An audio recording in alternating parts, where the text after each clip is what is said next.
Alrighty, this with People News. One more time at it. Anything I say or do is just my opinion only. Why? Because I'm not an attorney. That's why. This is educational purposes only, educational as well. Use your second amendment, arm yourself with knowledge, and never look straight forward. Always look around to be able to protect yourself by any means necessary. Now, we got a little update on a man that's blind and with cerebral palsy in Arizona, Phoenix, and we know that DOJ has been investigating Phoenix, and they need to dig deep in Mesa as well. But at the present time, we're dealing with the situation. So I want to jump onto the past couple of videos about the Army personnel is now authorized to shoot the people.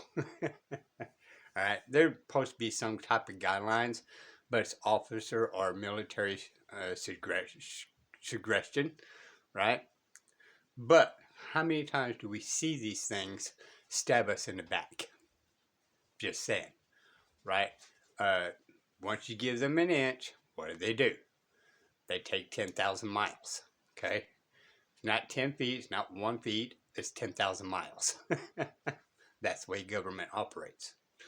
But I was sitting and thinking, it seemed to me that this actually started getting really out there.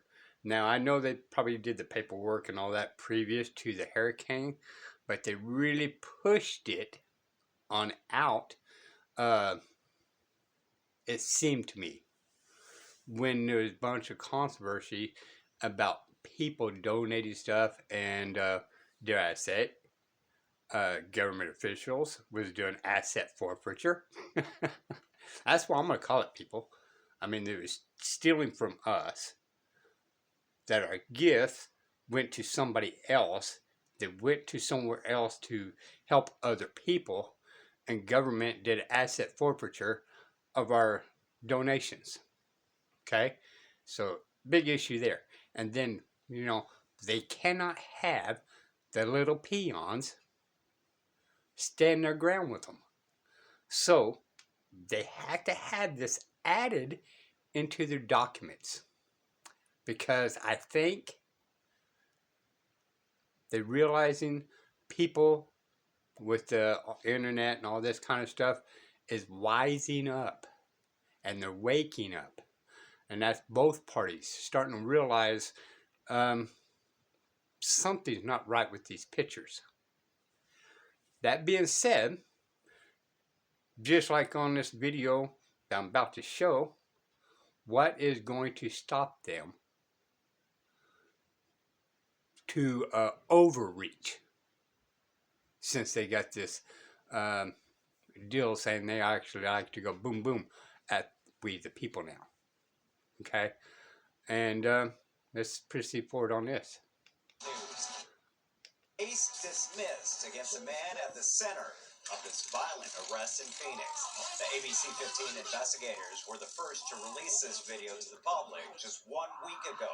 A Phoenix man who is deaf with cerebral palsy was punched and tasered by 2 Phoenix police officers back in August. We then took you inside the preliminary hearing where those officers testified they felt their actions were justified. Fast forward to this week when top leaders and community groups started speaking out about the controversial arrest after it gained worldwide attention. And breaking tonight, the Maricopa County Attorney has announced charges against Tyrone McAlpin have now been dismissed. Governor Katie Hobbs. Okay, we're going to sit there and think about this, and you can ask Direct D. Okay, would they have done this if the public courts was not open and actually started making phone calls about this nationwide, right? And especially when they found probable cause that did not exist. There may have been a little self-protection, a natural response of blocking, but again, would the outcome be the same? No.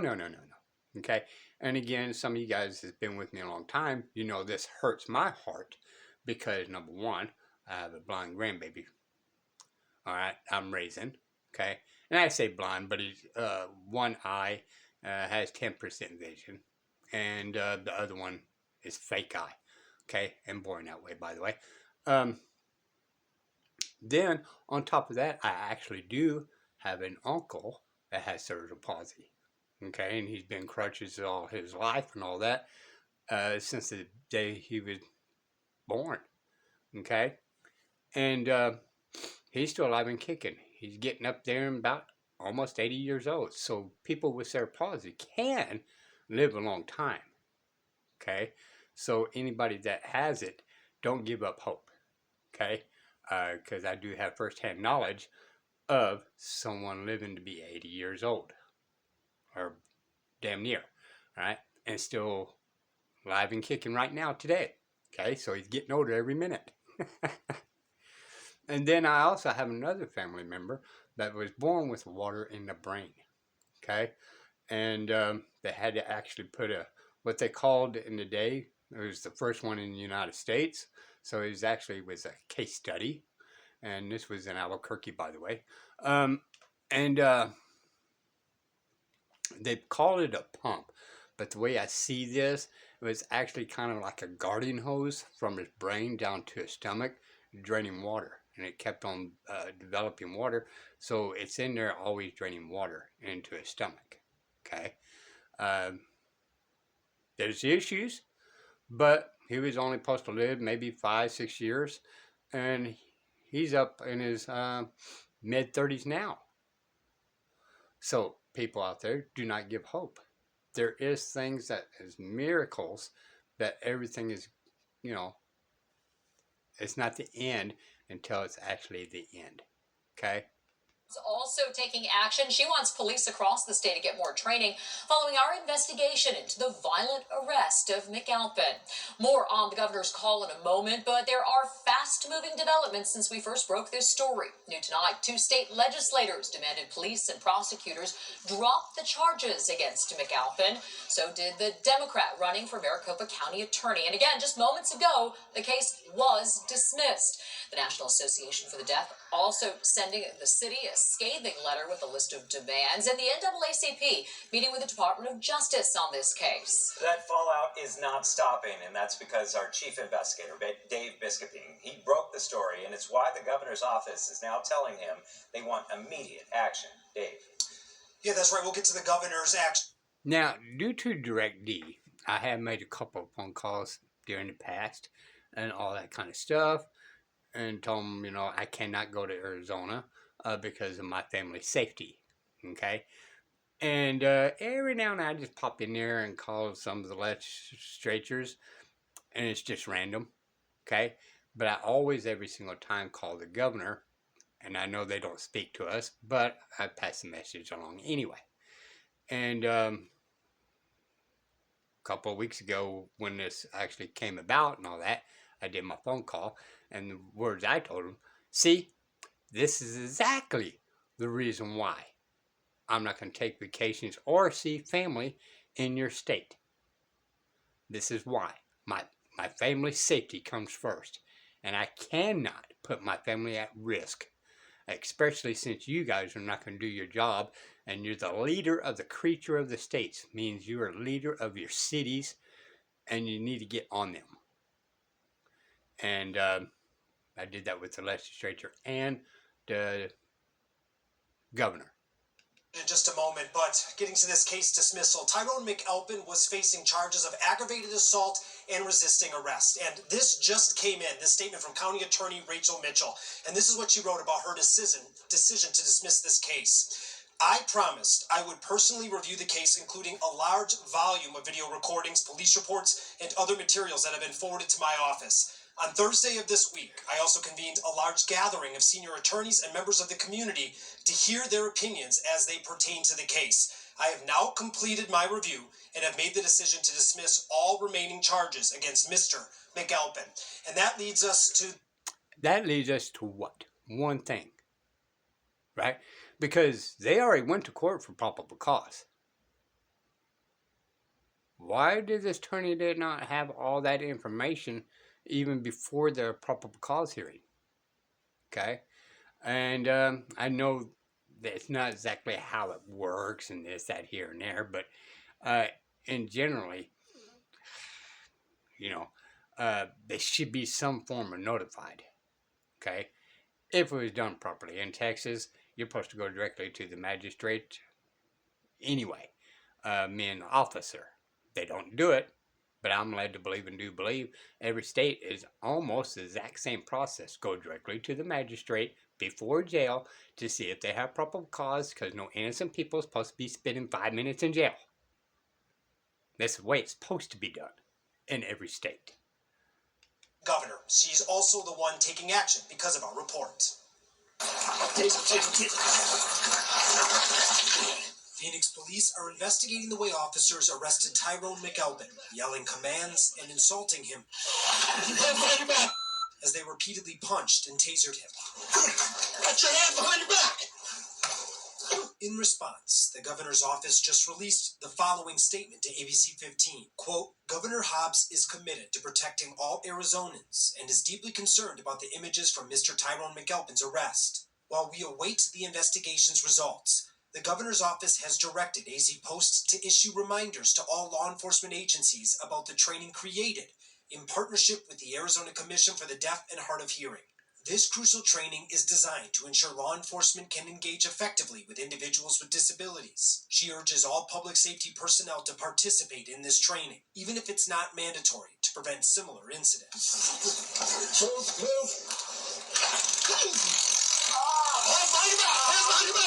After we broke the story, the Arizona Commission for the Deaf and Hard of Hearing put out a statement saying they provided the Arizona Peace Officer Standards and Training Board with special training about communicating effectively with those who are deaf, but those trainings aren't being much utilized. And in court, here's what the two officers who arrested Tyrone said about their training. Liked training with people who are hard of hearing. Okay, can you tell me more about that? That was about 7 years ago. I don't remember much of it. Have you received any training in dealing with members of the public who have disabilities? Maybe briefly, but nothing that I recall. Several disabilities. All right, so as a truck driver, I actually had to keep up on my new changes of laws. I had to actually keep updating myself on any type of regulations that may have changed, or remind myself of, the previous license holder, right? So I've always had to stay maintained. And what? Surprise, surprise. I didn't have this big, 7,000 page books that cops have and all that kind of stuff. Or the DPS for us, the DOTs for Texas, and, whatever all out there, highway patrols. Why 7 years he has not opened that book and actually run through it and just kind of get a refresher for both parties, but especially 7 years. It's been 7 years ago? Come on, people. That's ridiculous. Rights. Don't tell me in 7 years it's the first one it was deaf, or first one it was blind, or first one with any type of needs. Organizations have noted the first officer goes after Tyrone immediately. So the problems in this case run deeper than a lack of training about deafness. But they underscore it's still vital, since 1.1 million Arizonans are hard of hearing and 20,000 are culturally deaf. Now, we also heard back from the state police board, and they confirmed they've now reached out to every police agency in Arizona about the training. And when it comes to the internal investigation from Phoenix Police into their officers involved, we're going to stay on top of that case and let you know what happens. Back to you. And wanted, I acquired him. Valuable. Okay. Yeah. Now, why aren't them officers in jail? Because there was a split second, people. The way that officer came out of that vehicle that quickly and that aggressive, yeah, that, even for a normal man or woman that can hear and has all their senses and turn themselves to, make sure they get out of the way, right? And that's was way too aggressive just for normal people that didn't know what was going on. Just saying. There should be assault charges, battery, tase. I'll go with that's a dangerous weapon. They're no longer allowed to bear arms. If they're going to treat people that can't bear arms with a felony, by gosh, them too. So both them officers actually need to go to jail and have all them charges brought up. Probably a couple more. And that way that do the same thing they do to us. Add a couple of other charges on there so they can plead to a lesser charge. Just saying, people. This is We the People News. Bye, y'all.